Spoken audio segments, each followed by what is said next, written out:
بسم اللہ الرحمن الرحیم۔ یہ محاصرہ 3 دن جاری رہا۔ تیسرے دن رسول اللہ صلی اللہ علیہ وسلم نے فتح اور غنیمت کی دعا فرمائی، پھر مسلمانوں کو حملے کی دعوت دی۔ مسلمانوں نے شدت کا حملہ کیا۔ پہلے مقابلے کے لیے للکارا گیا، پھر گھمسان کی لڑائی شروع ہوئی۔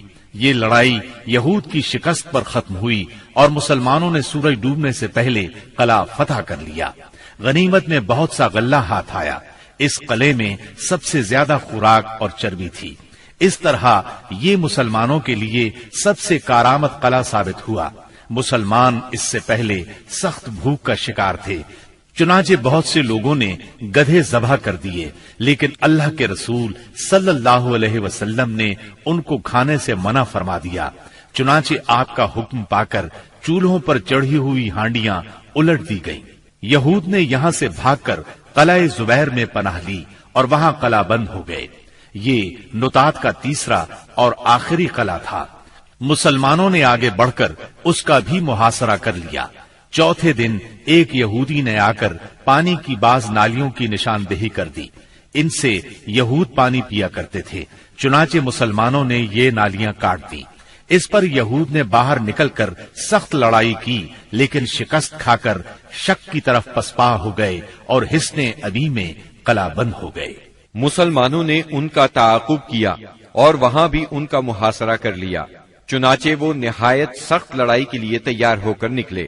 ان کے ایک بہادر نے نکل کر مقابلے کی دعوت دی اور مارا گیا، پھر دوسرا نکلا اور وہ بھی مارا گیا۔ اسے سیدنا ابو دجانہ سماک بن خراشہ انصاری رضی اللہ عنہ نے قتل کیا، اور اسے قتل کرتے ہی وہ تیزی سے قلعے میں جا گھسے۔ ان کے ساتھ ہی اور مسلمان بھی داخل ہو گئے۔ کچھ دیر تک قلعے کے اندر لڑائی جاری رہی، پھر یہود نے راہ فرار اختیار کی اور اس علاقے کے سب سے آخری قلعے حصن نزار میں قلعہ بند ہو گئے۔ مسلمانوں کو حصن ابی سے بہت سا مال غنیمت ہاتھ آیا۔ مسلمان اب حصن نزار کی طرف بڑھے اور اس کا محاصرہ کر لیا۔ یہ قلعہ پہاڑ کی چوٹی پر تھا اور وہاں پہنچنے کی کوئی صورت نہیں تھی۔ یہودیوں نے یہاں اپنی حفاظت کا زبردست انتظام کر رکھا تھا۔ انہیں یقین تھا کہ اس قلعے میں مسلمان داخل نہیں ہو سکیں گے، اس لیے انہوں نے اس قلعے میں عورتوں اور بچوں سمیت قیام کیا۔ تیر اور پتھر برسا کر سخت جوابی کارروائی کی۔ جواب میں مسلمانوں نے بھی منجنیق نصب کر کے اس قلعے پر پتھروں کی بارش شروع کر دی۔ اس سے ان کے دلوں پر رعب چھا گیا اور وہ کوئی قابل ذکر سختی برداشت کیے بغیر قتیبہ کے علاقے کی طرف بھاگ نکلے۔ مسلمانوں کو اس قلعے سے تانبے اور مٹی کے برتن ملے۔ ان کے بارے میں رسول اللہ صلی اللہ علیہ وسلم نے فرمایا، ان کو دھو لو اور ان میں کھانا پکاؤ۔ اس کے بعد مسلمان قلعہ قموس کی طرف بڑھے۔ یہ قتیبہ کا پہلا قلعہ تھا۔ 14 یا 20 دن تک اس کا محاصرہ جاری رہا۔ اس کے بعد یہود نے پناہ طلب کر لی۔ یہ بھی کہا جاتا ہے کہ انہوں نے پناہ طلب نہیں کی تھی، مسلمانوں نے لڑ کر فتح کیا اور یہود باقی 2 قلعوں وطیح اور سلالم کی طرف بھاگے۔ لیکن جب مسلمانوں نے ان کے محاصرے کے لیے پیش قدمی کی تو یہود نے اس شرط پر امان طلب کر لی کہ وہ عورتوں اور بچوں سمیت خیبر کی سرزمین سے جلا وطن ہو جائیں گے۔ رسول اللہ صلی اللہ علیہ وسلم نے یہ شرط مان لی اور آپ نے یہ بھی اجازت دی کہ سونے، چاندی، گھوڑے اور ہتھیاروں کے علاوہ وہ اپنی سواریوں پر جو کچھ اور جتنا کچھ لاد سکتے ہیں لے جائیں، اور اگر کچھ چھپایا تو ذمہ ختم سمجھا جائے گا۔ اس کے بعد انہوں نے باقی 3 قلعے مسلمانوں کے حوالے کر دیے۔ مسلمانوں کو 100 زرہیں، 400 تلواریں، 1000 نیزے اور 500 عربی کمانیں ہاتھ آئیں۔ ان چیزوں کے علاوہ تورات کے کچھ صحیفے بھی ملے، لیکن یہ مانگنے والوں کو واپس دے دیے گئے۔ کنانہ ابن ابی الحقیق اور اس کے بھائی نے بدعہدی کی اور بہت سا سونا چاندی اور جواہرات چھپا دیے، لہذا ان سے ذمہ ختم ہو گیا اور بدعہدی کی سزا میں ان دونوں کو قتل کر دیا گیا۔ حیی بن اخطب کی صاحبزادی سیدہ صفیہ کنانہ کے نکاح میں تھیں، انہیں قیدیوں میں داخل کر لیا گیا۔ اس غزوے میں کل 93 یہودی مارے گئے، جبکہ مسلمان 15 کے قریب شہید ہوئے۔ سیدنا عمرو بن امیہ زمری رسول اللہ صلی اللہ علیہ وسلم کا خط لے کر نجاشی کے پاس گئے تھے۔ جب وہ حبشہ کے مہاجرین کو ساتھ لے کر واپس ہوئے تو ان میں سے ایک جماعت نے خیبر کا رخ کیا۔ جس میں سیدنا ابو موسیٰ اشعری اور جعفر بن ابی طالب رضی اللہ عنہما بھی تھے۔ یہ لوگ رسول اللہ صلی اللہ علیہ وسلم کے پاس پہنچے تو خیبر فتح ہو چکا تھا، لیکن ابھی مال غنیمت تقسیم نہیں ہوا تھا۔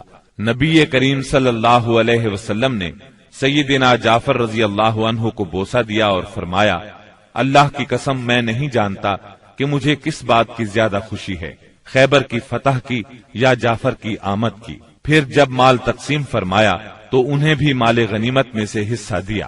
سیدہ صفیہ بنت حیی بن اخطب کو جب قیدیوں میں شامل کیا گیا تو انہیں رسول اللہ صلی اللہ علیہ وسلم کی اجازت سے دحیہ بن خلیفہ کلبی رضی اللہ عنہ نے لے لیا، لیکن صحابہ کرام نے آ کر عرض کیا، اے اللہ کے رسول صلی اللہ علیہ وسلم، صفیہ صرف آپ کے شایان شان ہیں، وہ بنو قریظہ اور بنو نذیر کی سردار ہیں۔ اس پر رسول اللہ صلی اللہ علیہ وسلم نے انہیں بلایا اور اسلام کی دعوت دی۔ انہوں نے اسلام قبول کیا۔ اس پر آپ نے انہیں آزاد کر دیا، انہیں نکاح کی پیشکش کی۔ ان کے منظور کرنے پر آپ نے ان سے شادی کر لی اور ان کی آزادی ہی کو ان کا مہر قرار دیا اور انہیں عورتوں کے حوالے کر دیا۔ جب خیبر اور وادی القریٰ فتح ہو گئے، فدق اور تیماء کے باشندوں نے اطاعت قبول کر لی تو آپ نے مدینہ واپسی کی راہ اختیار فرمائی۔ راستے میں سیدہ صفیہ رضی اللہ عنہا کی رخصتی عمل میں آئی۔ دوسری صبح آپ نے کھجور، گھی اور پنیر کا ولیمہ کھلایا اور 3 روز شب عروسی کے طور پر ان کے ساتھ قیام فرمایا، پھر روانہ ہوئے۔ سفر 7 ہجری کے آخر یا ربیع الاول 7 ہجری کے اوائل میں مدینہ منورہ تشریف لائے۔ خیبر سے مدینہ آ کر رسول اللہ صلی اللہ علیہ وسلم مطمئن ہو گئے تھے کہ اطلاع ملی بنو انمار، ثعلبہ اور محارب کے بدو جمع ہو رہے ہیں۔ آپ نے مدینہ منورہ کا انتظام سیدنا عثمان بن عفان رضی اللہ عنہ کو سونپا، 700 صحابہ کو ساتھ لیا اور 2 دن کے فاصلے پر واقع مقام نخل کا رخ کیا۔ وہاں بنو غطفان کی ایک جمعیت سے آمنا سامنا ہوا۔ دونوں فریق ایک دوسرے کے سامنے آئے لیکن جنگ نہ ہوئی۔ نماز کی اقامت ہوئی تو نبی صلی اللہ علیہ وسلم نے مسلمانوں کو صلاۃ خوف پڑھائی، یعنی پہلے ایک گروہ کو 2 رکعت نماز پڑھائی، پھر وہ لوگ پیچھے چلے گئے تو دوسرے گروہ کو 2 رکعت نماز پڑھائی۔ اس طرح آپ کی 4 رکعت نماز ہوئی اور لشکر کی 2 رکعت۔ یہی صلاۃ خوف ہے۔ اس کی اور بھی کئی صورتیں ہیں، احادیث میں وضاحت موجود ہے۔ پھر اللہ نے دشمن کے دل میں مسلمانوں کا رعب بٹھا دیا، وہ منتشر ہو گئے اور رسول اللہ صلی اللہ علیہ وسلم مدینہ منورہ لوٹ آئے۔ اس غزوے کا نام اس لیے ذات الرقاع پڑا کہ اس سفر میں پیدل چلنے کی وجہ سے مسلمانوں کے پاؤں زخمی ہو گئے تھے۔ انہوں نے زخمی پیروں پر چیتھڑے لپیٹ لیے تھے۔ چیتھڑوں کو عربی میں رقاع کہتے ہیں۔ یہ بھی کہا جاتا ہے کہ اس کی زمین اور پہاڑ مختلف رنگ کے تھے، گویا کہ وہ رقاع یعنی پیوند تھے، اور کہا جاتا ہے کہ غزوے کی جگہ کا نام ہی یہی ہے۔ اس غزوے میں سب سے دلچسپ بات یہ پیش آئی کہ ایک دن نبی صلی اللہ علیہ وسلم نے ایک سایہ دار درخت کے نیچے پڑاؤ ڈالا اور اپنی تلوار اسی درخت سے لٹکا کر سو گئے، جبکہ باقی لوگ مختلف درختوں کے نیچے سو گئے۔ ایسے میں ایک مشرک اس طرف آ نکلا، اس نے رسول اللہ صلی اللہ علیہ وسلم پر تلوار سونت لی۔ آپ کی آنکھ کھل گئی تو اس نے کہا، آپ مجھ سے ڈرتے ہیں؟ جواب میں آپ نے فرمایا نہیں۔ اس نے کہا، اب آپ کو مجھ سے کون بچائے گا؟ آپ نے فرمایا، اللہ۔ یہ سن کر اس کے ہاتھ سے تلوار گر گئی۔ آپ نے وہ تلوار اٹھا لی اور فرمایا، اب تمہیں مجھ سے کون بچائے گا؟ اس نے کہا، آپ مجھ پر احسان کیجئے۔ آپ نے اسے اسلام کی دعوت دی۔ وہ مسلمان تو نہ ہوا، لیکن اس نے یہ عہد کیا کہ وہ آپ سے لڑائی کرے گا، نہ لڑنے والوں کے ساتھ ہوگا۔ آپ نے اسے چھوڑ دیا۔ اس نے اپنی قوم میں واپس جا کر کہا، میں تمہارے پاس سب سے اچھے انسان کے پاس سے آ رہا ہوں۔ صلح حدیبیہ کے بعد کفار مکہ سے اور فتح خیبر کے بعد یہود کی طرف سے اطمینان ہوا تو نبی کریم صلی اللہ علیہ وسلم نے ہمسایہ ملکوں کے بادشاہوں اور سلاطین کے نام خطوط لکھ کر اسلام کی دعوت دی۔ آپ نے روم کے بادشاہ قیصر، مصر کے شاہ مقوقس، شام کے غسانی بادشاہ حارث بن ابی شمر، یمامہ کے حاکم حوزہ اور عمان کے حاکم کے پاس اپنے سفیروں کے ذریعے سے دعوتی خطوط ارسال فرمائے۔ ان خطوط کی عبارت نہایت مختصر اور سادہ ہوتی تھی. مثلا بسم اللہ الرحمن الرحیم، یہ خط محمد بن عبداللہ کی طرف سے ہے جو اللہ کا بندہ اور رسول ہے، تمہیں دین اسلام کی طرف دعوت دیتا ہے. اگر تم نے انکار کیا تو تمہاری قوم بھی ہدایت سے محروم رہے گی، اس لیے قوم کی گمراہی کی ذمہ داری بھی تم پر ہوگی. نجاشی کا نام اسہمہ بن ابجر تھا. آپ نے اسے یہ خط لکھا: بسم اللہ الرحمن الرحیم، یہ خط ہے اللہ کے نبی صلی اللہ علیہ وسلم کی طرف سے نجاشی اسہمہ شاہ حبشہ کی طرف. اس شخص پر سلام ہو جو ہدایت کی پیروی کرے اور اللہ اور اس کے رسول پر ایمان لائے.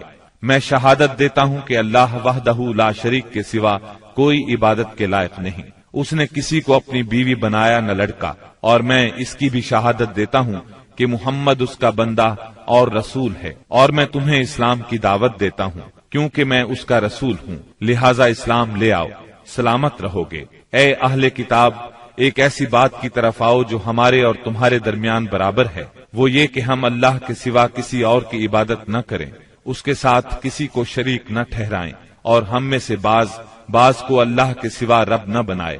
پس اگر وہ منہ موڑیں تو کہہ دو کہ گواہ رہو ہم مسلمان ہیں. اگر تم نے یہ دعوت قبول نہ کی تو تم پر اپنی قوم کے نصارہ کا گناہ ہوگا.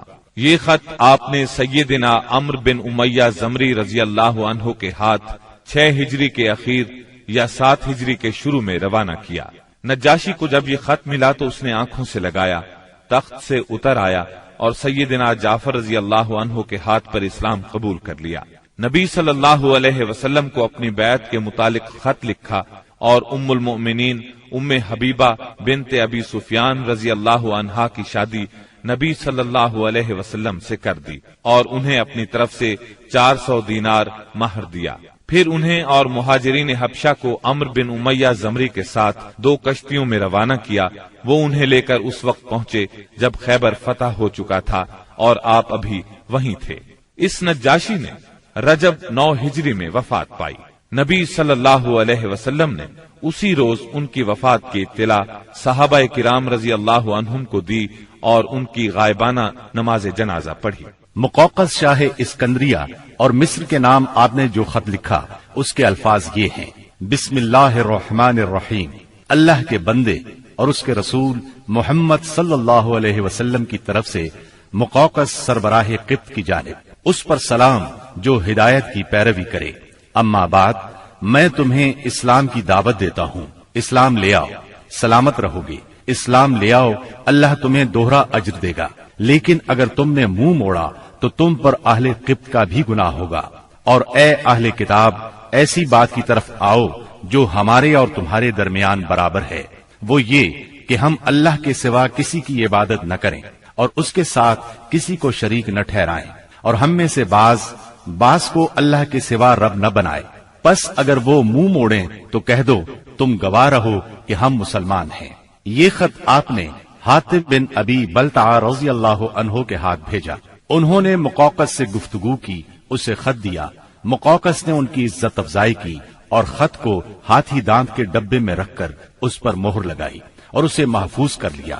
اور نبی صلی اللہ علیہ وسلم کو جواب لکھا اور اس میں اقرار کیا کہ ایک نبی باقی رہ گئے ہیں اور میں سمجھتا تھا وہ ملک شام سے نکلیں گے. بس اس نے یہ جواب دیا، مسلمان نہیں ہوا. تحفے میں سیدہ ماریہ اور سیدہ سیرین رضی اللہ عنہما 2 لونڈیاں بھیجی. ان دونوں کا قبط میں بہت مقام تھا. کچھ کپڑے اور ایک خچر بھی ہدیے کے طور پر بھیجے. اس خچر کا نام دلدل تھا. نبی صلی اللہ علیہ وسلم نے ماریہ کو اپنے لیے منتخب فرمایا اور سیرین کو سیدنا حسان بن ثابت رضی اللہ عنہ کے لیے ہبہ کر دیا. خچر کو بھی آپ نے اپنی سواری کے لیے پسند فرمایا. آپ نے ایک خط شاہ فارس خسرو پرویز کے نام لکھا. آپ نے اسے لکھا: بسم اللہ الرحمن الرحیم، محمد رسول اللہ صلی اللہ علیہ وسلم کی طرف سے کسرا والی فارس کی جانب، اس شخص پر سلام جو ہدایت کی پیروی کرے اور اللہ اور اس کے رسول پر ایمان لائے اور گواہی دے کہ اللہ کے سوا کوئی عبادت کے لائق نہیں، وہ تنہا ہے، اس کا کوئی شریک نہیں، اور محمد صلی اللہ علیہ وسلم اس کے بندے اور رسول ہیں. میں تمہیں اللہ کی طرف بلاتا ہوں، کیونکہ میں تمام انسانوں کی جانب اللہ کا بھیجا ہوا ہوں، تاکہ جو شخص زندہ ہے اسے انجام بد سے ڈرایا جائے اور کافروں پر حق بات ثابت ہو جائے، یعنی حجت تمام ہو جائے۔ بس تم اسلام لے آؤ، سالم رہو گے، اگر اس سے انکار کرو گے تو تم پر مجوس کا گناہ بھی ہوگا۔ یہ خط آپ نے سیدنا عبداللہ بن حذافہ سہمی رضی اللہ عنہ کے ذریعے بھیجا اور انہیں حکم دیا کہ اس کو عظیم بحرین کے حوالے کر دیں، اور سربراہ بحرین اسے کسرا کے حوالے کرے گا۔ جب یہ خط کسرا کے سامنے پڑھا گیا تو اس نے خط کو پھاڑ ڈالا اور کہا، میری رعایا میں سے ایک حقیر غلام اپنا نام مجھ سے پہلے لکھتا ہے۔ رسول اللہ صلی اللہ علیہ وسلم کو اس کی خبر ہوئی تو آپ نے فرمایا، اس نے میرے خط کو پھاڑا، اللہ اس کی بادشاہت کو پارا پارا کرے۔ اور پھر وہی ہوا جو آپ نے فرمایا تھا، چنانچہ اس کے لشکر نے رومیوں کے مقابلے میں بدترین شکست کھائی۔ پھر خسرو کے بیٹے شیرویہ نے اس کے خلاف بغاوت کی، اسے قتل کر دیا اور خود بادشاہ بن بیٹھا۔ اس کے بعد وہاں ٹوٹ پھوٹ کا ایک سلسلہ چل نکلا، یہاں تک کہ سیدنا عمر فاروق رضی اللہ عنہ کے دور میں اسلامی لشکر نے اس ملک کو فتح کیا اور یہ بادشاہت ہمیشہ کے لیے ختم ہو گئی۔ آپ نے ایک خط حارث بن ابی شمر غسانی کے نام لکھا، یہ قیصر کی طرف سے دمشق کا امیر تھا۔ اس کے نام آپ نے جو خط لکھا وہ یہ تھا، بسم اللہ الرحمن الرحیم، محمد رسول اللہ صلی اللہ علیہ وسلم کی طرف سے حارث بن ابی شمر کی طرف، اس پر سلام جو ہدایت کی پیروی کرے اور اللہ پر ایمان لائے اور تصدیق کرے۔ میں تجھے دعوت دیتا ہوں کہ اللہ وحدہ لا شریک پر ایمان لیا، تیرے لیے تیرا ملک باقی رہے گا۔ آپ نے یہ خط قبیلہ اسد بن خزیمہ سے تعلق رکھنے والے ایک صحابی شجاع بن وہب اسدی رضی اللہ عنہ کے ہاتھ بھیجا۔ حارث کو خط ملا، پڑھ کر بولا، کون ہے جو مجھ سے میرا ملک چھینے گا؟ اس کے بعد اس نے مسلمانوں سے جنگ کی تیاری شروع کر دی اور شجاع بن وہب اسدی رضی اللہ عنہ سے کہا، جو کچھ دیکھ رہے ہو اپنے صاحب کو اس کی خبر کر دینا۔ پھر اس نے قیصر سے جنگ کی اجازت چاہی، مگر قیصر نے اسے اس ارادے سے باز رکھا۔ تب اس نے شجاع بن وہب کو تحائف دے کر رخصت کیا اور رخصت کرتے وقت اچھا سلوک کیا۔ آپ نے ایک خط بصرہ کے امیر کے نام لکھا، اسے اسلام کی دعوت دی اور سیدنا حارث بن عمیر ازدی رضی اللہ عنہ کے ہاتھ روانہ فرمایا۔ سیدنا حارث جنوبی اردن کے علاقے بلقا کے ایک مقام موتا میں پہنچے تو شرابیل بن عمر غسانی نے ان کا سامنا کیا اور انہیں شہید کر دیا۔ قاصدوں کے سلسلے میں یہ سب سے سخت ظالمانہ قدم تھا، ان کے سوا نبی صلی اللہ علیہ وسلم کا کوئی قاصد قتل نہیں کیا گیا۔ آپ نے اس پر سخت غم و غصے کا اظہار فرمایا اور یہی واقعہ بعد میں غزوہ موتا کا سبب بنا، اس کا ذکر آگے آئے گا۔ جب ذیقات کا چاند طلوع ہو گیا تو نبی صلی اللہ علیہ وسلم نے صحابہ کرام رضی اللہ عنہم کو حکم دیا کہ اپنے عمرے کی قضا کے طور پر عمرہ کریں اور کوئی بھی آدمی حدیبیہ میں حاضر تھا پیچھے نہ رہے۔ چنانچہ اس مدت میں جو لوگ شہید ہو چکے تھے انہیں چھوڑ کر بقیہ سب لوگ روانہ ہوئے اور اہل حدیبیہ کے سوا کچھ اور لوگ بھی عمرہ کرنے کے لیے ہمراہ نکلے۔ اس طرح تعداد 2000 ہو گئی۔ رسول اللہ صلی اللہ علیہ وسلم نے اس موقع پر ابو رحم غفاری رضی اللہ عنہ کو مدینے میں اپنا جانشین مقرر کیا، 60 اونٹ ساتھ لیے اور ناجیہ بن جندب اسلمی کو ان کی دیکھ بھال کا کام سونپا۔ رسول اللہ صلی اللہ علیہ وسلم مکے میں داخلے کے وقت اپنی قصوہ نامی اونٹنی پر سوار تھے۔ مسلمانوں نے تلواریں حمائل کر رکھی تھی اور رسول اللہ صلی اللہ علیہ وسلم کو گھیرے میں لیے ہوئے لبیک پکار رہے تھے۔ مشرکین جبکہ مسلمانوں کا تماشا دیکھنے کے لیے گھروں سے نکل کر کعبے کے شمال میں واقع قیقیان پہاڑ پر جا بیٹھے تھے، انہوں نے آپس میں باتیں کرتے ہوئے کہا تھا کہ تمہارے پاس ایک ایسی جماعت آ رہی ہے جسے یثرب کے بخار میں توڑ ڈالا ہے، اس لیے نبی صلی اللہ علیہ وسلم نے حکم دیا کہ وہ پہلے 3 پھیروں میں کندھوں کو ہلاتے ہوئے دوڑ کر چلیں تاکہ کفار کو معلوم ہو جائے مسلمان کمزور نہیں ہوئے۔ اس طرح چلنے کو رمل کہتے ہیں۔ یہ سنت آج تک قائم ہے اور قیامت تک قائم رہے گی۔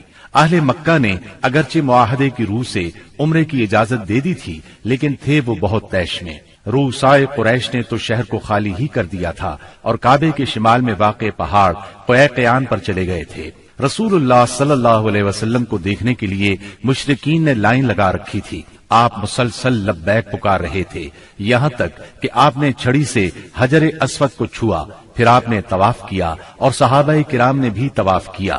اس وقت سیدنا عبداللہ بن رواحہ رضی اللہ عنہ تلوار حمائل کیے رسول اللہ صلی اللہ علیہ وسلم کے آگے آگے چل رہے تھے اور رجز کے یہ اشعار پڑھ رہے تھے: اے ابنائے کفار، ان کا راستہ چھوڑ دو، راستہ چھوڑ دو کہ ساری بھلائی اس کے پیغمبر ہی میں ہے۔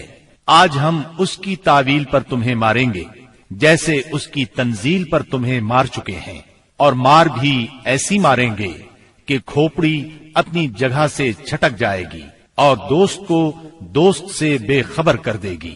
اس طرح مکے میں آپ نے 3 دن قیام فرمایا، اور اس دوران میں سیدہ میمونہ بنت حارث ہلالیہ رضی اللہ عنہا سے شادی کی۔ وہ سید الشہداء سیدنا حمزہ رضی اللہ عنہ کی بیوی اور ابن عباس رضی اللہ عنہ کی خالہ تھی۔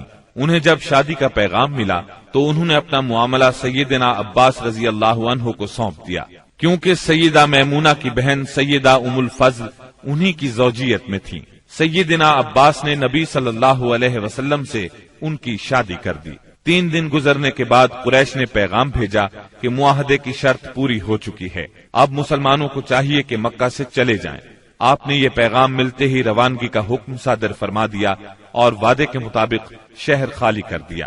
موتا اردن میں بلقاء کے قریب ایک آبادی کا نام ہے، جہاں سے بیت المقدس 2 دن کی مسافت پر واقع ہے۔ یہاں کے سردار شرحبیل بن عمرو غسانی نے نبی کریم صلی اللہ علیہ وسلم کے سفیر حارث بن عمیر ازدی کو شہید کر دیا تھا۔ وہ نبی صلی اللہ علیہ وسلم کا خط لے کر اس کے پاس گئے تھے۔ اس طرح مظلوم حارث کے قتل سے سفیروں کی جانیں خطرے میں پڑ گئی تھیں، اس لیے نبی کریم صلی اللہ علیہ وسلم نے قریباً 3000 کی فوج زید بن حارثہ رضی اللہ عنہ کے ہمراہ روانہ کی اور فرمایا، اگر زید شہید ہو جائیں تو جعفر امیر ہوں، اور جعفر شہید ہو جائیں تو عبداللہ بن رواحہ امیر ہوں گے۔ اسلامی لشکر شمال کی طرف بڑھتا ہوا معان پہنچا اور یہیں لشکر نے پڑاؤ ڈالا، اور جاسوسوں نے اطلاع پہنچائی کہ ہرقل قیصر روم بلقاء کے علاقے میں معاب کے مقام پر 1 لاکھ رومیوں کا لشکر لے کر خیمہ زن ہے، اور اس کے جھنڈے تلے عرب کے صحرا نشین عیسائی قبائل لخم، جزام، بلقین، بہرا اور بلیجی وغیرہ کے بھی قریباً 1 لاکھ آدمی شہنشاہ ہرقل کی آمد پر وہاں جمع تھے۔ اس لیے حاکم غسان نے ہرقل سے مدد کی درخواست کی۔ ہرقل نے اس کی مدد کے لیے فوج بھیج دی۔ اس طرح مسلمانوں کے مقابلے میں اتنی بڑی فوج آ گئی۔ مسلمان صرف 3000 تھے اور دشمن 1 لاکھ سے زیادہ۔ مورخین نے ان کی تعداد 1.5 لاکھ تک لکھی ہے۔ اتنی بڑی تعداد دیکھ کر مسلمان سوچ میں پڑ گئے۔ اس کے بارے میں انہوں نے آپس میں مشورہ کیا تو کچھ لوگوں کا خیال تھا کہ ہم رسول اللہ صلی اللہ علیہ وسلم کو تحریری طور پر دشمن کی تعداد کی اطلاع دیں۔ رسول اللہ صلی اللہ علیہ وسلم کی طرف سے مزید کمک ملے گی یا کوئی اور حکم ملے گا اور اس کی تعمیل کی جائے گی۔ لیکن سیدنا عبداللہ بن رواحہ رضی اللہ عنہ نے اس رائے کی مخالفت کرتے ہوئے مسلمانوں سے فرمایا، ہم فتح اور شکست کے لیے نہیں، اللہ کی رضا کے لیے میدان میں آئے ہیں، لہذا فتح اور شکست سے بے نیاز ہو کر لڑو۔ انہوں نے یہ الفاظ کہہ کر لوگوں کو مزید گرما دیا، لوگو اللہ کی قسم، جس چیز سے آپ کترا رہے ہیں یہ تو وہی شہادت ہے جس کی طلب میں آپ لوگ نکلے ہیں۔ ہم تو محض اس دین کے بل پر لڑتے ہیں جس سے اللہ نے ہمیں مشرف کیا ہے، اس لیے آگے بڑھو، ہمیں 2 بھلائیوں میں سے ایک بھلائی ضرور حاصل ہوگی، ہم غالب آئیں گے یا شہادت سے سرفراز ہوں گے۔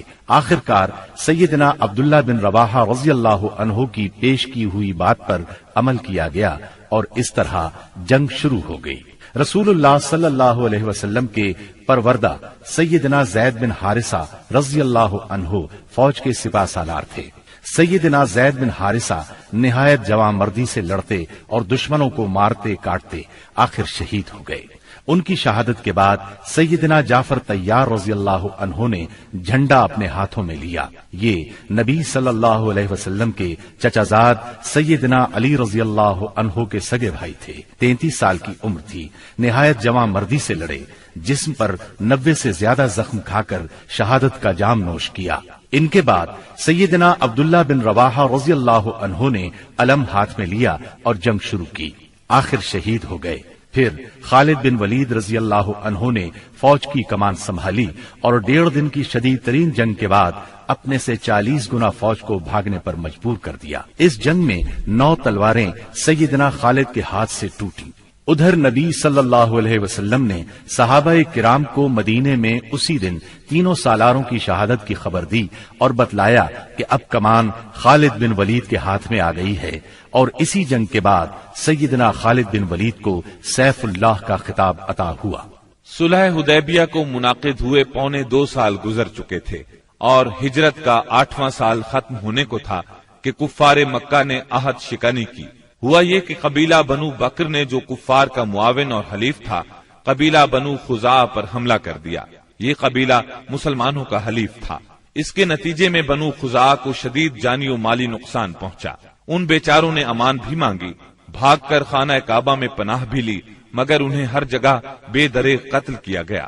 یہ مظلوم جب الہک یعنی اپنے اللہ کے واسطے کر کے رحم کی درخواست کرتے تھے تو یہ ظالم ان کے جواب میں کہتے تھے لا الہ الیوم، یعنی آج اللہ کوئی چیز نہیں۔ مظلوموں کے بچے کچھے 40 آدمیوں نے بھاگ کر اپنی جان بچا لی تھی۔ یہ لوگ نبی صلی اللہ علیہ وسلم کی خدمت میں پہنچے اور اپنی مظلومی اور بربادی کی داستان سنائی۔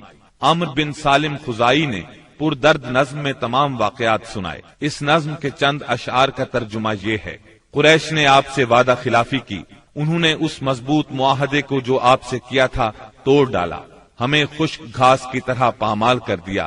وہ سمجھتے ہیں کہ ہماری امداد کو کوئی نہیں آئے گا، وہ تو ذلیل ہیں اور قلیل ہیں۔ انہوں نے وطیر میں ہمیں سوتے ہوئے جا لیا، ہمیں رکوع اور سجود کی حالت میں پارا پارا کر دیا۔ اس طرح معاہدے کی خلاف ورزی کر کے قریش نے صلح نامہ حدیبیہ کو توڑ دیا، مگر بعد میں جب انہیں اپنی عجلت اور عاقبت نااندیشی کا خیال آیا تو رسول اللہ صلی اللہ علیہ وسلم کی خدمت میں ابو سفیان کو معاہدے کی تجدید کے لیے بھیجا، لیکن یہ ایک سیاسی چال تھی۔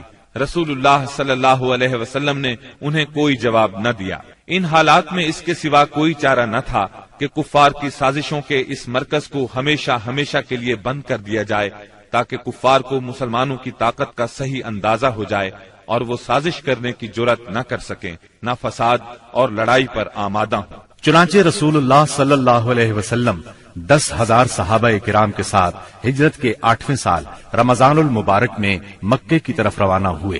جب مکہ چند میل کے فاصلے پر رہ گیا تو آپ نے صحابہ کے ساتھ پڑاؤ کیا اور حکم دیا کہ سب لوگ الگ الگ آگ روشن کریں تاکہ کفار مکہ کو مسلمانوں کی کثرت تعداد کا اندازہ ہو سکے اور ناحق خون ریزی نہ ہو۔ یہ نہایت مناسب اور کارگر ترکیب تھی جو اللہ تعالیٰ نے اپنے نبی صلی اللہ علیہ وسلم کو سجھائی تھی۔ اس منظر کا مکے کے کافروں پر بڑا اثر ہوا اور اس قدر روب بیٹھا کہ انہوں نے اس موقع پر جنگ کے بارے میں سوچا تک نہیں۔ راستے ہی میں اس وقت اسلام کے سب سے بڑے دشمن ابو سفیان نبی کریم صلی اللہ علیہ وسلم کی خدمت میں حاضر ہوئے اور اسلام قبول کیا۔ انہوں نے نبی کریم صلی اللہ علیہ وسلم کے ارشاد کے مطابق مکے پہنچ کر یہ اعلان کیا: جو کوئی ہتھیار پھینک دے گا اسے قتل نہیں کیا جائے گا، جو کوئی خانہ کعبہ کے اندر جائے گا اسے قتل نہیں کیا جائے گا، جو کوئی اپنے گھر کے اندر بیٹھ رہے گا اسے قتل نہیں کیا جائے گا، جو کوئی ابو سفیان کے گھر پناہ لے لے گا اسے قتل نہیں کیا جائے گا، جو کوئی حکیم بن حزام کے گھر پناہ لے گا اسے قتل نہیں کیا جائے گا، بھاگ جانے والے کا تعاقب نہیں کیا جائے گا، زخمی کو قتل نہیں کیا جائے گا، اسیر کو قتل نہیں کیا جائے گا۔ منگل 17 رمضان المبارک کی صبح رسول اللہ صلی اللہ علیہ وسلم مکے کی طرف روانہ ہوئے۔ آپ نے سیدنا عباس رضی اللہ عنہ کو حکم دیا کہ ابو سفیان کو وادی کے تنگ نائے پر پہاڑی ناکے کے پاس روکے رکھیں تاکہ وہاں سے گزرنے والی اللہ کی فوجوں کو دیکھ سکیں۔ سیدنا عباس نے ایسا ہی کیا۔ قبائل اپنے اپنے پرچم لیے وہاں سے گزرنے لگے۔ جب کوئی قبیلہ گزرتا تو ابو سفیان پوچھتے، عباس یہ لوگ کون ہیں؟ جواب میں سیدنا عباس رضی اللہ عنہ کہتے، بنو فلاں، مثلا یہ بنو سلیم ہیں۔ یہاں تک کہ انصار کا دستہ گزرا جس کا پرچم سیدنا سعد بن عبادہ رضی اللہ عنہ کے ہاتھ میں تھا۔ انہوں نے کہا، ابو سفیان آج خون ریزی اور مار دھاڑ کا دن ہے، آج کعبہ حلال کیا جائے گا۔ ابو سفیان بولے، عباس پامالی کا دن مبارک ہو۔ پھر رسول اللہ صلی اللہ علیہ وسلم اپنے سبز دستے میں تشریف لائے۔ آپ مہاجرین اور انصار کے درمیان میں تھے، یہاں صرف لوہے کی باڑ دکھائی پڑ رہی تھی۔ ابو سفیان نے کہا، سبحان اللہ، عباس یہ کون لوگ ہیں؟ سیدنا عباس رضی اللہ عنہ نے کہا، یہ انصار اور مہاجرین کے ساتھ رسول اللہ صلی اللہ علیہ وسلم ہیں۔ ابو سفیان بولے، بھلا ان سے محاذ آرائی کی کسے طاقت ہے؟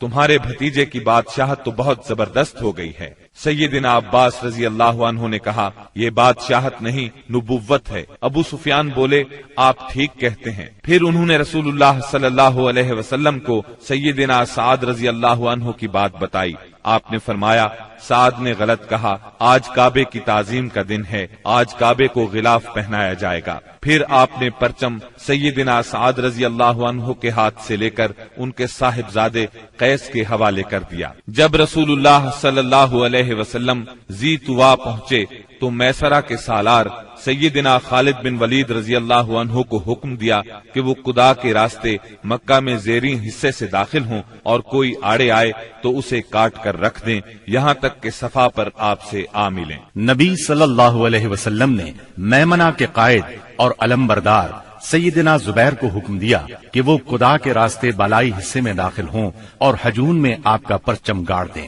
نیز رسول اللہ صلی اللہ علیہ وسلم کی آمد تک وہیں ٹھہرے رہیں، جبکہ پیادہ اور بے ہتھیار لوگوں کے قائد سیدنا ابو عبیدہ رضی اللہ عنہ کو حکم دیا کہ وہ بطن وادی کا راستہ پکڑیں اور مکے میں رسول اللہ صلی اللہ علیہ وسلم سے آگے اتریں۔ اس موقع پر قریش نے کچھ اوباشوں کو خندمہ میں جمع کیا، کہا کہ اگر انہیں کچھ کامیابی ہوئی تو ان کے ساتھ رہیں گے، ورنہ جو کچھ مطالبہ کیا جائے گا منظور کر لیں گے۔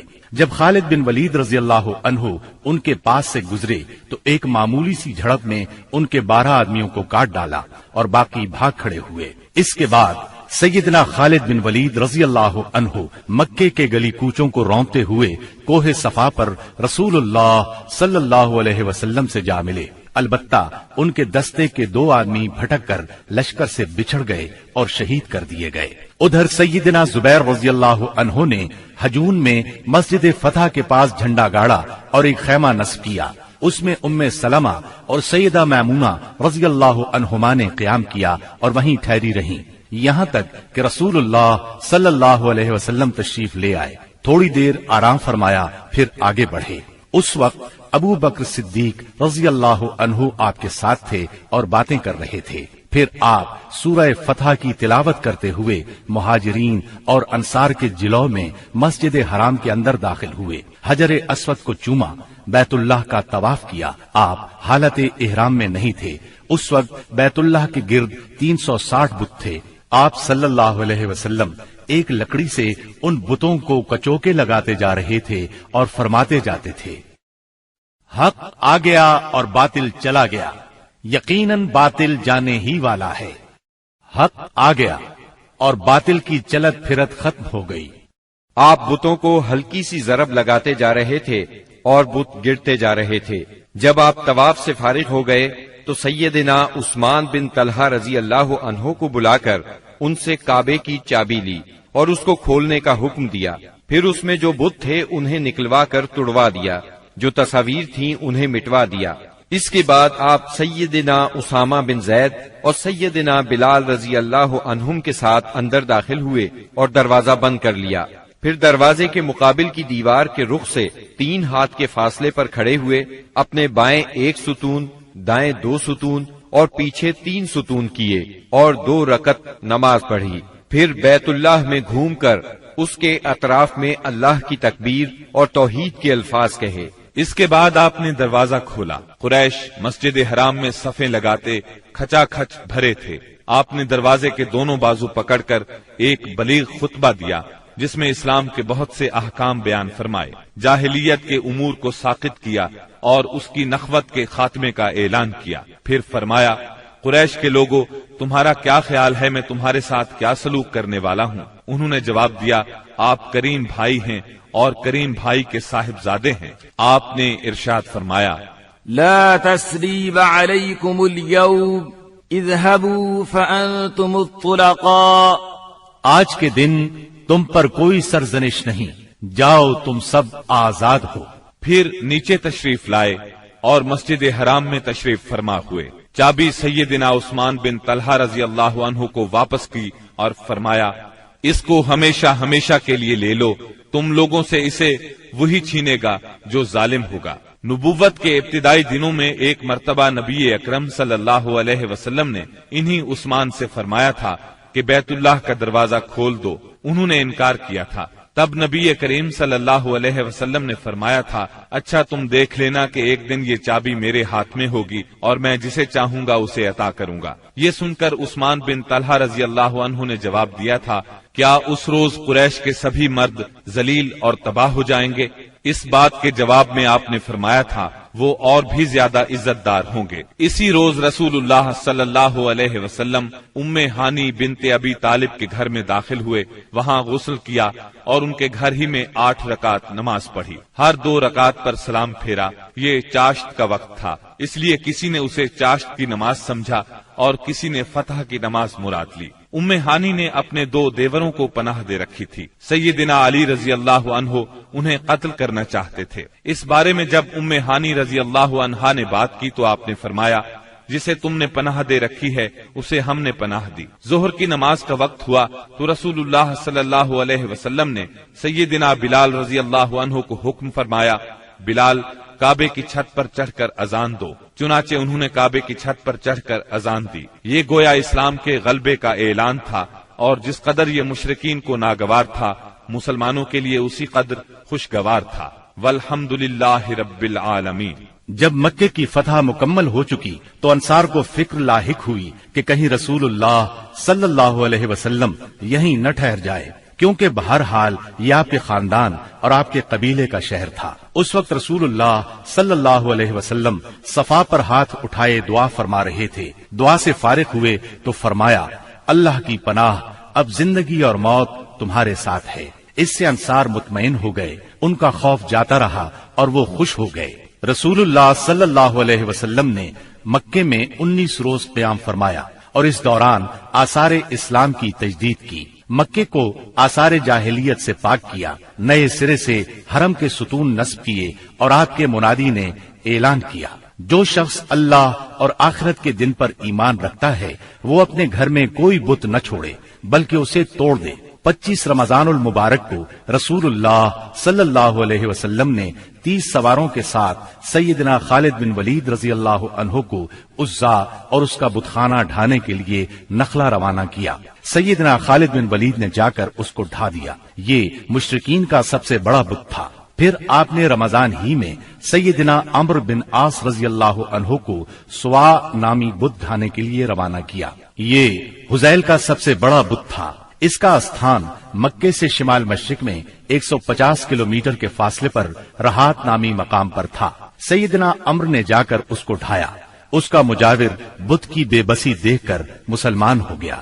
پھر آپ صلی اللہ علیہ وسلم نے سعد بن زید اشہلی کو اسی ماہ رمضان میں 20 سوار دے کر منات کی طرف روانہ فرمایا۔ یہ قدید کے پاس مشلل میں تھا۔ یہ کلب، خزاع، غسان اور اوس و خزرج کا بت تھا۔ سیدنا سعد نے جا کر اسے توڑ دیا اور بتخانہ ڈھا دیا۔ فتح مکہ کے بعد بہت سے قبائل نے اسلام قبول کر لیا، لیکن حوازن اور بنو ثقیف کے قبیلوں نے چند اور قبائل کو اپنے ساتھ ملا کر 4000 کا لشکر تیار کیا اور مسلمانوں سے زور آزمائی کا فیصلہ کیا۔ نبی کریم صلی اللہ علیہ وسلم کو ان کے ارادوں کی اطلاع ہوئی تو آپ نے اپنے ایک صحابی کو تحقیق کے لیے بھیجا۔ انہوں نے تصدیق کی، تب آپ نے مسلمانوں کو تیاری کا حکم فرمایا۔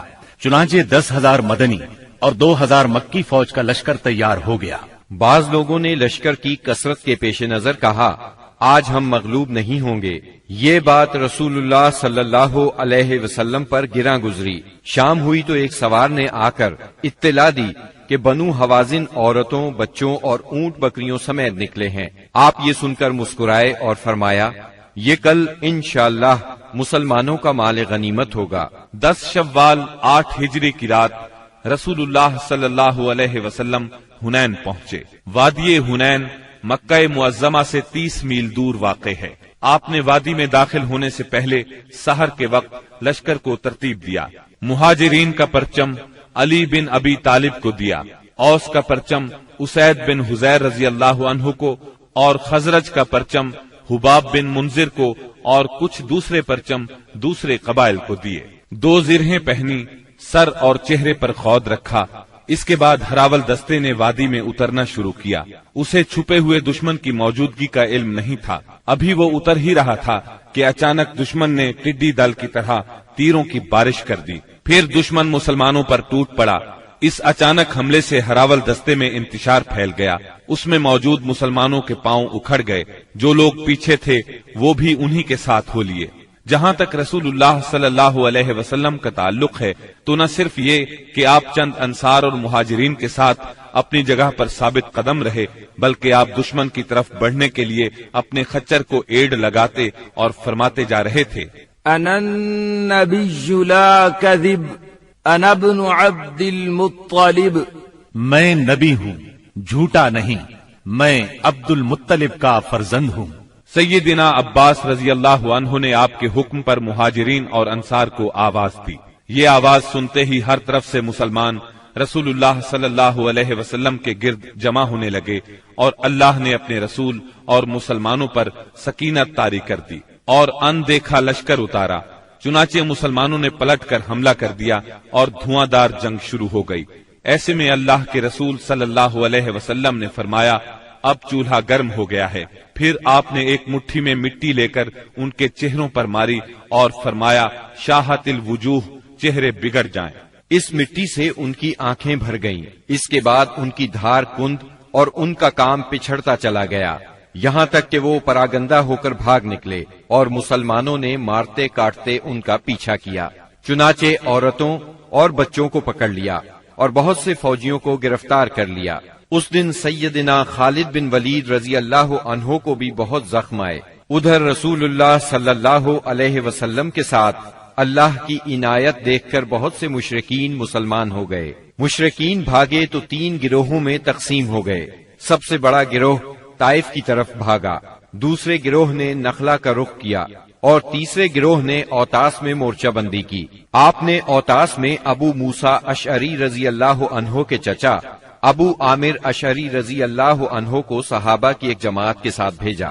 انہوں نے دشمنوں کو مار کاٹ اور بھگا کر سارے مال غنیمت پر قبضہ کر لیا۔ البتہ ابو عامر اشعری رضی اللہ عنہ خود اس معرکے میں شہید ہو گئے، اور ان کی جگہ ابو موسیٰ اشعری رضی اللہ عنہ نے سنبھالی اور کامیاب و کامران لوٹے۔ دوسری طرف مسلمانوں کی ایک جماعت نے نخلا بھاگنے والوں کا تعاقب کیا، درید بن سما کو جا پکڑا اور اسے قتل کر دیا۔ رسول اللہ صلی اللہ علیہ وسلم نے مال غنیمت اور قیدیوں کو جمع کرنے کا حکم دیا۔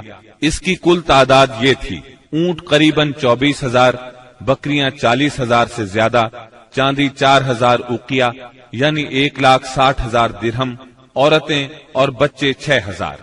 ان سب کو جعرانہ میں جمع کر کے سیدنا مسعود بن عمرو غفاری رضی اللہ عنہ کو ان کا نگران مقرر فرمایا۔ اس کے بعد آپ نے طائف کی طرف توجہ فرمائی۔ آپ خود اس سمت میں بڑھے۔ طائف مکہ سے 60 میل کے فاصلے پر ایک سرسبز پہاڑ کے دامن میں واقع ہے۔ آپ نے طائف کا محاصرہ کر لیا۔ یہ محاصرہ 20 دن تک جاری رہا، لیکن شہر فتح نہ ہو سکا۔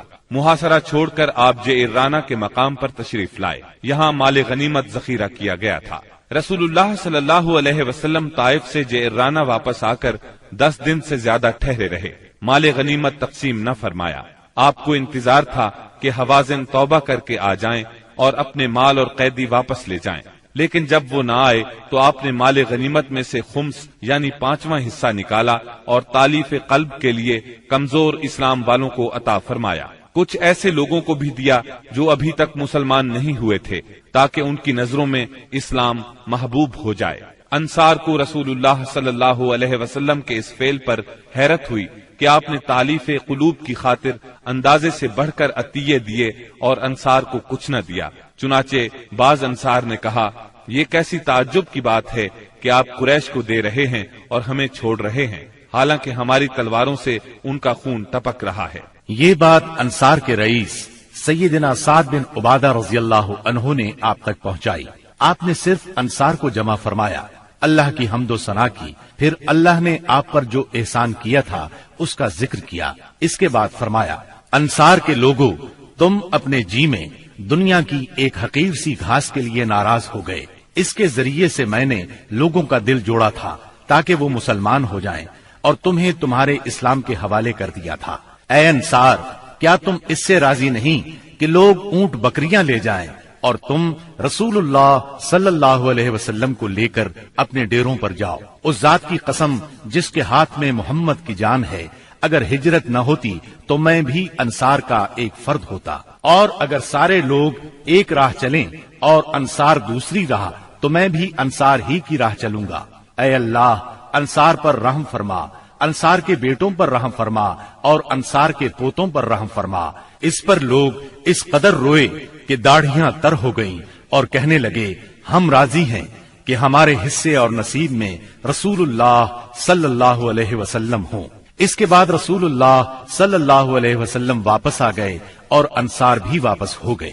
بنی سعد کے ایک سردار زہیر نے آگے بڑھ کر عرض کیا، بنی سعد سے آپ کا رضاعت یعنی دودھ کا رشتہ ہے اور وہ آپ سے مہربانی کی امید رکھتے ہیں۔ اس پر آپ نے عبد المطلب کی اولاد کے حصے کے غلام اور باندیاں آزاد کر دی۔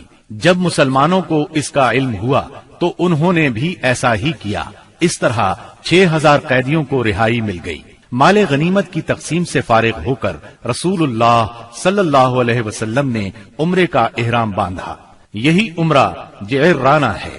عمرے سے فارغ ہو کر مدینہ واپسی کی راہ لی اور ذیقعد میں 6 دن یا 3 دن باقی تھے جب آپ مدینہ منورہ پہنچے۔ محرم 9 ہجری میں مدینہ منورہ خبر پہنچی کہ بنو تمیم قبائل کو جزیہ نہ دینے پر اکسا رہے ہیں۔ رسول اللہ صلی اللہ علیہ وسلم نے عیینہ بن حصن فزاری کی قیادت میں 50 سواروں کا ایک دستہ بھیجا۔ انہوں نے صحرا میں حملہ کر کے ان کے 11 آدمی، 21 عورتیں اور بچے گرفتار کر لیے اور انہیں مدینہ لے آئے۔ اس کے بعد بنو تمیم کے 10 سردار آئے اور شاعری اور خطابت کے مقابلے کی خواہش ظاہر کی۔ چنانچہ ان کے خطیب اتارد بن حاجب نے خطبہ دیا۔ اس کا جواب سیدنا ثابت بن قیس رضی اللہ عنہ نے دیا۔ پھر ان کے شاعر زبرقان بن بدر نے اشعار کہے۔ جواب میں سیدنا حسان بن ثابت رضی اللہ عنہ نے اپنے اشعار پیش کیے۔ انہوں نے اسلام کے خطیب اور شاعر کی فضیلت کا اعتراف کیا اور مسلمان ہو گئے۔ رسول اللہ صلی اللہ علیہ وسلم نے ان کے قیدی واپس کر دیے اور انہیں بہترین تحائف سے نوازا۔ رجب 9 ہجری میں نبی کریم صلی اللہ علیہ وسلم کو اطلاع ملی کہ ہرقل قیصر روم مسلمانوں کے خلاف جنگ کرنے کے لیے زبردست تیاریاں کر رہا ہے۔ آپ نے مناسب خیال کیا کہ آگے بڑھ کر دشمن کا راستہ روک لیا جائے۔ چنانچہ آپ نے مجاہدین کو تیاری کا حکم دیا اور اپنے حلیف قبائل سے مدد بھی طلب فرمائی۔ منافقوں نے مسلمانوں کو یہ کہہ کر بہکانا شروع کیا کہ اس جنگ میں جانا موت کو دعوت دینا ہے، کیونکہ یہ اعراب کی جنگ نہیں بلکہ قیصر روم کی فوج کا مقابلہ ہے۔ رسول اللہ صلی اللہ علیہ وسلم نے مالداروں کو غریب لوگوں کی تیاری میں مدد دینے کی ترغیب دی۔ مالدار حضرات سے جو کچھ ہو سکا لے آئے۔ سب سے پہلے سیدنا ابو بکر صدیق رضی اللہ عنہ اپنا سارا مال لے آئے۔ یہ 4000 درہم تھے۔ رسول اللہ صلی اللہ علیہ وسلم نے پوچھا، اپنے اہل کے لیے بھی کچھ باقی چھوڑا ہے؟ سیدنا ابو بکر صدیق رضی اللہ عنہ نے جواب میں عرض کیا، ان کے لیے اللہ اور اس کے رسول کو چھوڑا ہے۔ سیدنا عمر رضی اللہ عنہ اپنا آدھا مال لائے۔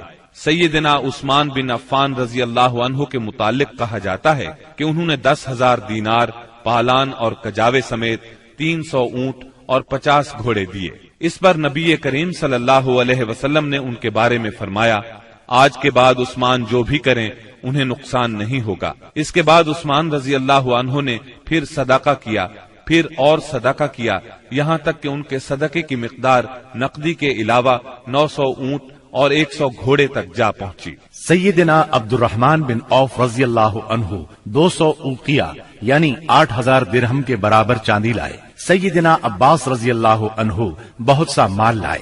سیدنا طلحہ، سعد بن عبادہ اور محمد بن مسلمہ وغیرہ بھی مال لے کر آئے۔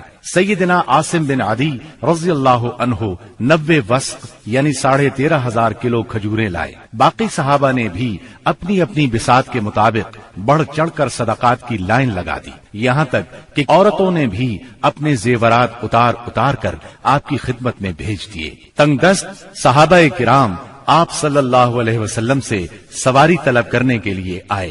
آپ نے فرمایا، میں کچھ نہیں پاتا جس پر آپ لوگوں کو سوار کروں۔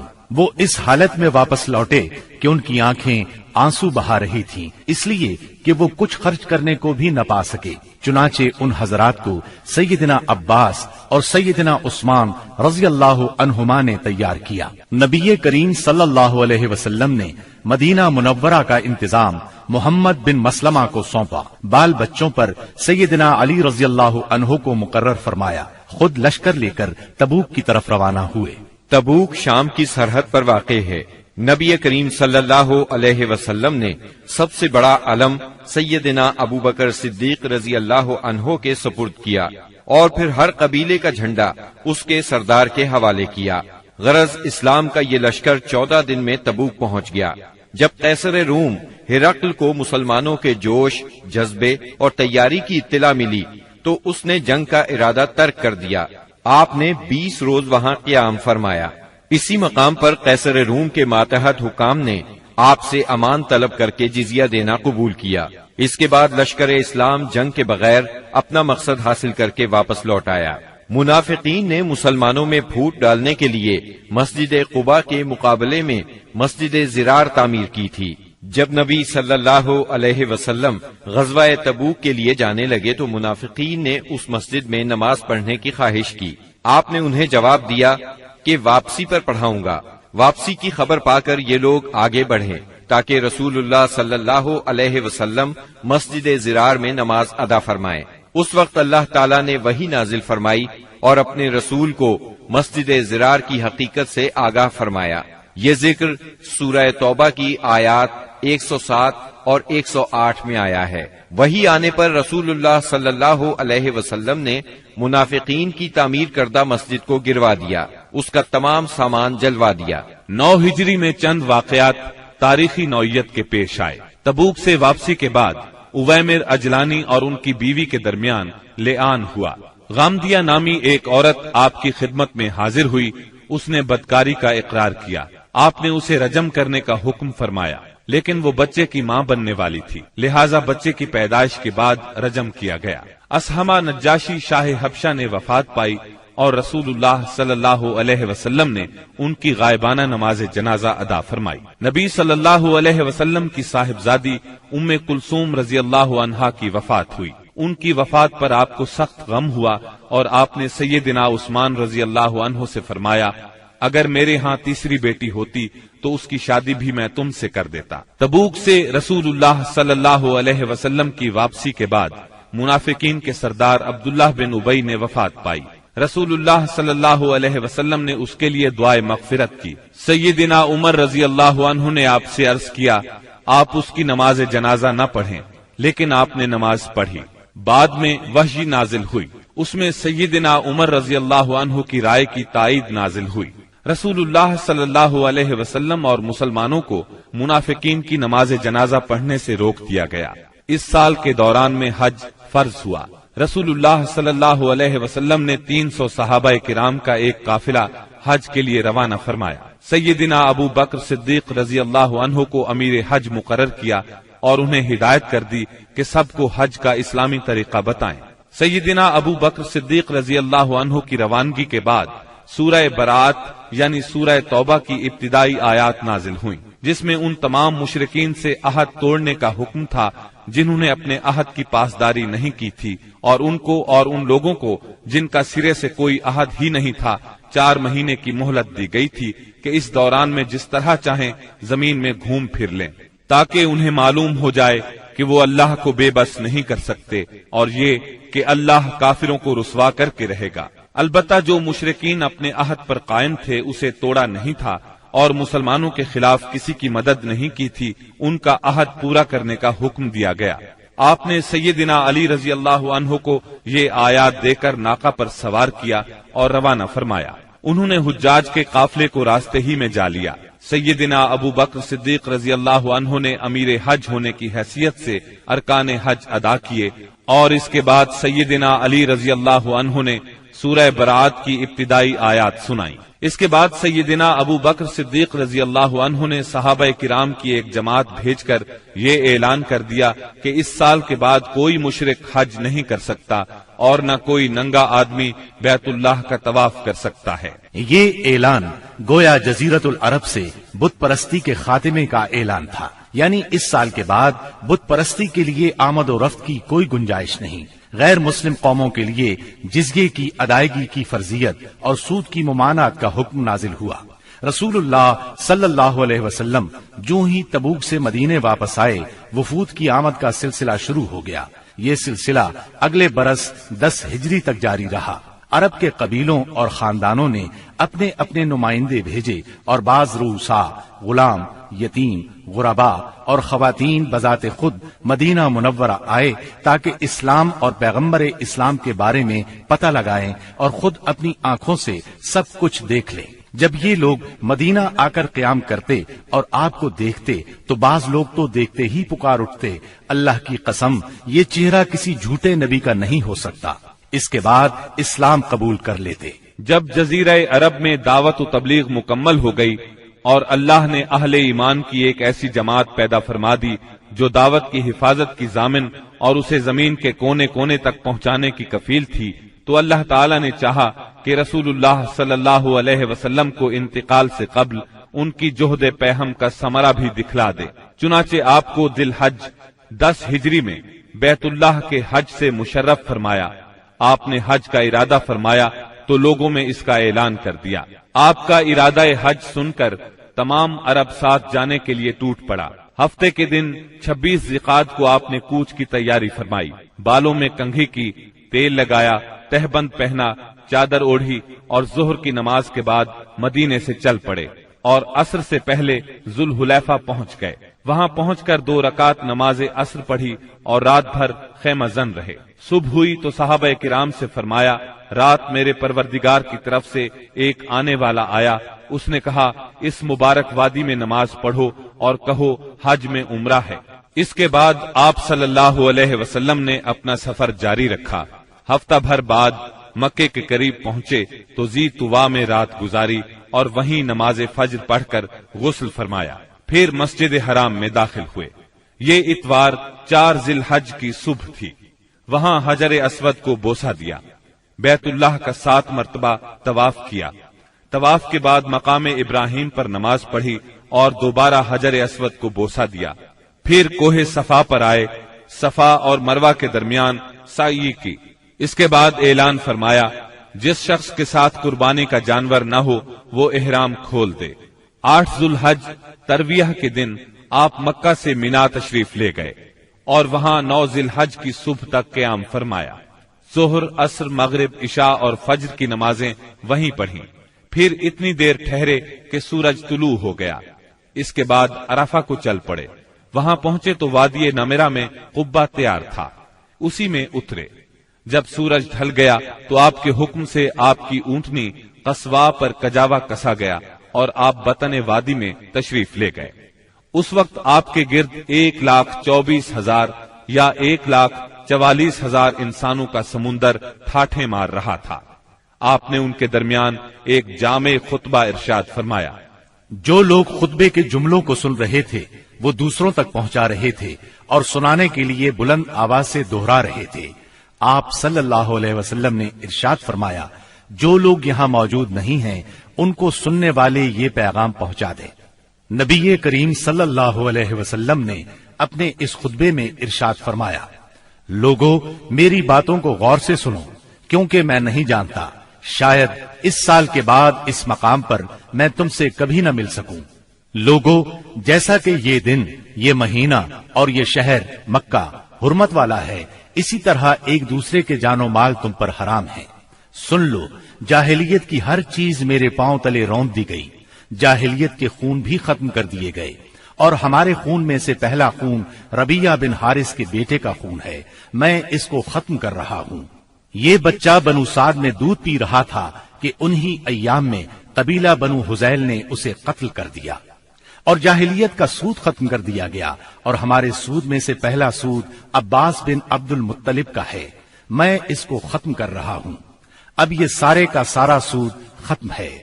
اے لوگو، عورتوں کا تم پر حق ہے جیسا کہ تمہارا ان پر حق ہے، عورتوں کے ساتھ بھلائی کرو، تمہیں بہت جلد اللہ کے سامنے حاضر ہونا ہے، اور وہ تم سے تمہارے اعمال کے بارے میں سوال فرمائے گا۔ خبردار خبردار، میرے بعد گمراہ نہ ہو جانا، لوگو، نہ تو میرے بعد کوئی پیغمبر ہے، نہ کوئی اور امت ہی پیدا ہونے والی ہے۔ خوب سن لو، اپنے پروردگار کی عبادت کرنا، پنجگانہ نماز ادا کرنا، رمضان کے روزے رکھنا، اپنے مالوں کی زکات دینا، تمام مسلمان محکوم ہوں یا آزاد یکساں ذمہ داریاں اور حقوق رکھتے ہیں۔ اعمال دین کے سوا کسی کو کسی پر کوئی فضیلت نہیں۔ تم اپنے غلاموں کو وہ کھلاؤ جو تم خود کھاتے ہو، اور انہیں وہ لباس پہناؤ جو تم خود پہنتے ہو، ان پر نہ کوئی ظلم کرو اور نہ ان کا کوئی حق چھینو۔